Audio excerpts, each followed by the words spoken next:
So what you're seeing right now on the screen is identity access management. I pulled it through the NIST Cybersecurity framework. They have this documentation published, and this is where these requirements are coming from.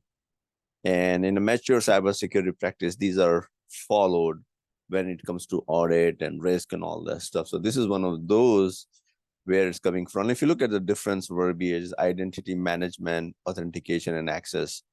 So identity and access management, but that's pretty much, this is how the verbiage is. And they have subcategorized, because PR is for protect. So if you look at the frameworks, is identify, detect, protect, recover. So there are four or five fundamentals. It's in the cycle. So this is where this thing goes into that. So this area or the function of identity is under the protect.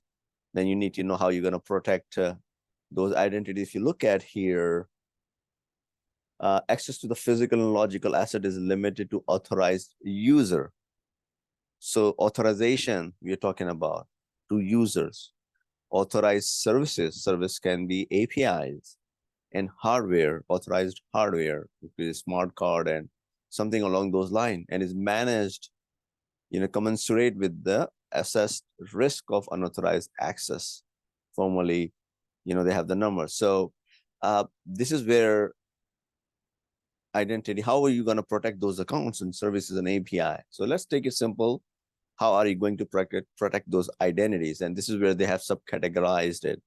Like identities and credentials for authorized user services hardware are managed by the organization. So here they're talking about the tools and technology. And then if you look at example one, initiate a request and all, this is all theory. But it kind of it can be boring and dry, but kind of give you the sense when you work on the tools and technology where these requirements are coming from. So you're not gonna like it when audit and all that, but these things give you the sense what you look for. It can help you when you deploy a solution and when you're in that particular role, not to deploy, but need to perform some assessments, for example. So second one is A02 identities are proved and bound to the credential based on the context of direction. So usually if an API is making call, you have a service account just dedicated for that API, right? So you see what I'm coming from? So this is where these things translate to. So you have to have an subject matter expert. So what I'm saying is that you have to be an identity expert to understand this. So you don't necessarily need to know how to set up the federation. You do not really need to know how to set up MFA, but you need to know how would you satisfy the requirement for this control when you talk about identities. And third one is user services and hardwares are authenticated. Again, authorization and authentication we are talking about. And you go further down here, it's talking about assertions are protected. Again, tokenization we're talking about.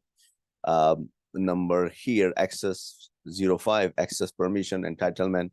Who has access to what when entitlement matrix, RBAC control we are looking at.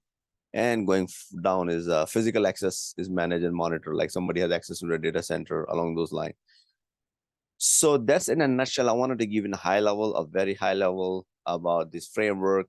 It's a huge framework with so many domains, and you need to start learning.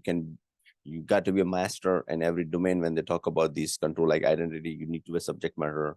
So you have to spend some time and understand the technologies, and it's easy to learn because you're not doing the hands-on, you're not doing any configuration, but you need to know good enough and understand the background. So I hope this is helpful. If you like it, let me know. Maybe I can put some more videos around the topic. I hope this is helpful. Thank you and bye.